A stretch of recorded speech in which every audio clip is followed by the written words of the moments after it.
et son fils Alphonse restent aujourd'hui encore les maîtres de la reliure du 19e. En 1970, leur atelier, repris par un héritier, a quitté les bords de Seine à Paris pour se transporter à Avallon, dans l'Yonne. Hier, à Drouot, les descendants mettaient aux enchères le matériel de reliure. Nos confrères de Parisiens étaient sur place. 14 500 et sans regret. Magnifique enchère pour ce fleuron de l'atelier cimier d'Avallon, vendu hier à l'hôtel Drouot-Montaigne. 14 500. Ce fer, je vous le disais, a été conçu spécialement pour le sacre du jeune Louis XV en 1722 à Reims. C'est la raison pour laquelle vous avez ici le sceptre, la main de justice et la couronne.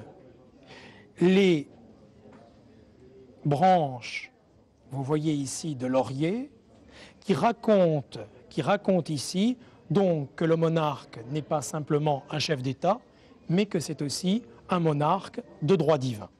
349 lots de fer, roulettes, plaques adorées, ainsi qu'une presse à relier du 19e siècle ont été adjugés. Le public, amateur et bibliophile, a répondu présent. À partir de 800 € pour un fer armorié ou monogrammé, 65 000 pour la presse à balancier.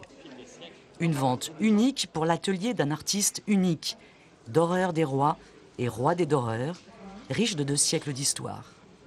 En témoignent ainsi ces plaques de bronze ayant servi à la reliure de l'album de dessin de la duchesse de Berry, le chef-d'œuvre de René Cimier.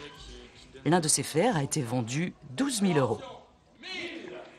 La bibliothèque de Lunel, les archives de France et la Bibliothèque nationale ont préempté 5 lots.